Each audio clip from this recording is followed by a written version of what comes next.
Over the last 25 years, I've had the privilege of interviewing and highlighting some truly interesting people. Everyone who is anyone, both the famous and the infamous, from presidents and their first ladies to kings and queens, movie stars and pop stars, captains of industry, heads of state, sports personalities, innovative entrepreneurs, and some pretty fascinating everyday people.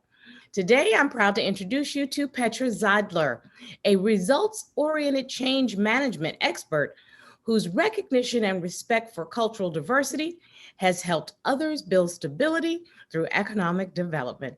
Petra, I love the kind of work that you do, and you're a team leader and what you describe as a change management expert. Can you tell our audience exactly what that entails? I think it sounds strange what can be a change management expert, but I assume actually everyone is a little bit a change management expert in our small little lives. But when it comes to governments, when it comes to developing countries who are supposed to have big changes towards peace, then I'm the person coming in. So I'm working as an economist because I myself love economy, figures, and all these things. And at the same time, I'm leading teams of different experts, engineers, junior experts, seniors, super specialists, and we all together are bringing change to these developing countries. That's my job. So Petra, why don't you tell me a little bit about your educational background? Because I'm sure people want to know, how did you get to this point in your career? Yeah, actually, I think education is not only to finish a university. I finished two PhDs, one in international economics and another one which is more related to environmental issues and how to run a company and things like that.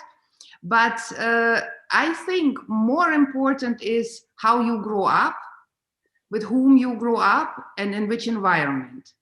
So I was for more than 10 years a sports person. I was swimming and I was doing this 6 times a week. Sometimes I didn't want even to do this, but I learned discipline. And I was in a very, very good boarding school for 4 years. I left my home parents when I was almost 13 and a half. So I was pretty young. And this both discipline and a very difficult environment, I would say, gave me the chance very quickly with 25 to do my PhDs. You know, and I love to say, Dr. Seidler, thank you very much. Dr. Seidler, what do you think your education and your upbringing did to prepare you for the roles that you have taken on throughout your career? Oh, thank you for this question, because I think this is about the people who surrounded me. And I have to say, I'm very, very thankful that I had great teachers. My family, my father was a nuclear scientist. Now he's retired. So I'm grown up among scientists, and particularly the ones in the 68 and the 70s who were thinking about how the world in general is working, and, they had philosophy and physics. So I think this is one of the main points, that I had great people surrounding me, and I'm very, very thankful for that. And another thing is that I was traveling with my parents. I had the privilege, being born in East Germany, still to grow up in Russia and to see Central Asia and other countries, people, how they live there, and to meet so many people who taught me how life is, what family is, what tradition is, what a woman is, what is the role of a woman. And so we come to the point. I'm grown up in an environment when professionals have been important, no matter which gender they are. I have to ask you, what fascinates you most about your line of work? Because you really can effectuate change that impacts on so many people. The most fascinating are the people, as I said, and I worked for 20 years in Central Asia, in such beautiful places like Uzbekistan, in Afghanistan. I was for 13 years. all the time there, not just coming and going, you know. Mhm. And I had the chance to see the people, to meet young people, to help them to educate themselves, to go to the university, to finish their studies. And all this time, I had to educate myself as well. And I was trying to impose on them my feelings, my understanding of a role of a woman, for instance, till I learned I just have to be their role model. If I'm the role model, then I can achieve everything. So that's my way. I think that is such a smart approach to things. And in looking at your background, I see that you've worked in both the public and the private sector. And when it comes to the private sector, your services have actually led to your working for the implementation of essential infrastructure programs and strategies for different ministries that are now like in Ukraine, or before that, even in Afghanistan. So, Petra, how did your work in the private sector prepare you for a government consulting role? Uh, Again, I'm thankful to my life because I was born and raised in a socialist, in a communist country where all the entities, all the organizations were belonging to the government. Yeah. And in 1989, exactly when we had the unification of Germany, I started my career in Germany. I came from Russia, where I made my PhDs. Mhm. And so I was responsible for almost 45 governmental owned entities, actually cooperative entities, to bring them to business.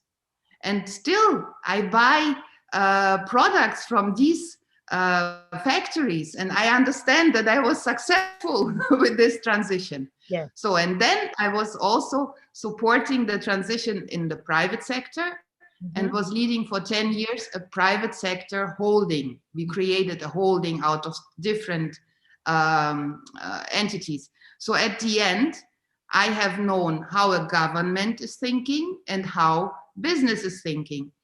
So I returned to the government having these both views, plus my scientific approach. Yes, and So, of course, your economic background yeah, is critical in putting together a governmental infrastructure that's going to serve the people. yeah. I know that so many wonderful things have happened in your career, but why don't you tell us throughout your career, what would you say has been your proudest personal or professional accomplishment? I can tell you. Uh, Actually, I was in Germany in 2005. And I was told by certain men that I achieved the highest level of business in a company. They said, you as a woman will not be able to reach higher degrees coming to the board of directors or things like that. So I was very angry on them. And in the same time, I had the chance to develop with the World Bank the corporatization of the national power utility of Afghanistan. Imagine a full national power utility responsible for the power supply of the whole country as a woman in Afghanistan. And I managed it. And I managed it against all the warlords. I managed it against all these crazy men who said, you will not be successful. I had a great team.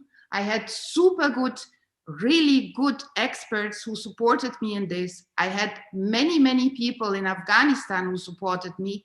And still, this Da Afghan Bresma Shirkat is responsible for the power supply in Afghanistan. And they are now even supplying Pakistan and all the others. I'm really proud of that. And And you're I'm proud of the responsible team. for that. I mean, Petra, that's amazing. It's amazing for anyone, but to be a woman in those kinds of countries, to be Yeah. able to have accomplished something that still stands today as the gold standard is amazing. So I say bravo, my sister. Bravo. And just thinking about what you've already accomplished, where do you see your career progressing from here? Now I'm getting older. Oh no, you're getting no, you're getting better. Like I'm- fine wine, you're getting better. it's not only about the wrinkles, but it's also about being more tolerant to many things, you know, to have experience. I made, of course, also mistakes in my life, but I learned from these mistakes. And so now I think getting older, I will be more also towards teaching, Okay. capacity development, And I'm right now preparing myself to write a book. I mean, the contents are already done and I know what I'm going to write. And thanks God we have COVID, so I can sit at home and use the time when I was transiting for something else. So yeah, I think this is now important for a person who had such an illustrious life and is still in the middle of it, because my program in Ukraine is very, very challenging. But I would like to share my experience, my knowledge, and maybe one or the other can use it for their own life and future. So you know, Petra, that actually brings me to the question about the future, not just about your future, but other women in particular who want to follow in your footsteps. So what advice would you pass along to another person seeking a role in change management or in consulting that leads to the kinds of success that you've had as a whole? Oh, I think every woman should take on the challenges. And challenges is what shapes us. Because even sometimes when you think, oh, this might be too big for myself, and I think for women, this is one of the most important things. Often they were told, you cannot do this or you cannot do that. Try and bring on board your friends, or let's say people from whom you know that they are experts in their field. Mm-hmm. And in a teamwork, women and men, then we can be successful. I don't think that we should only focus on women or only focus on men. We should, as I said before, focus on the professionals. Mm-hmm. So if I get a challenge, I'm thinking what type of professionals I know with whom I can achieve. Nobody knows everything, of course. And sometimes I'm a person who is deciding quite quickly. So if I decide, I stand for that. Even if I made a mistake, then I say, yes, I made a mistake. I admit, but let's find a solution and not let's find the guilty person for that. In closing, tell me, what is the one thing you'd like the viewer of this video feature to walk away with? I think everything is possible. And we are living now in such a wonderful time where we have this digital supporting us even with this coronavirus things and so on. But we are all still in communication. So I hope that the people who will watch this video will understand that there are no limits in our life. The limits we are setting by ourselves. So let's go over the limits. Let's see what we can achieve in our lives. Life is short. So I have to just say to you, you are the living, breathing example that success is no accident. It is hard work, it's perseverance, it's learning, it's studying, it's sacrifice, but most of all, it's love of what you're doing and what you're learning to do. Thank you so much for passing on such great advice and being such an amazing role model for men and women around the world. Thank you so much. I appreciate this interview a lot. Thank you.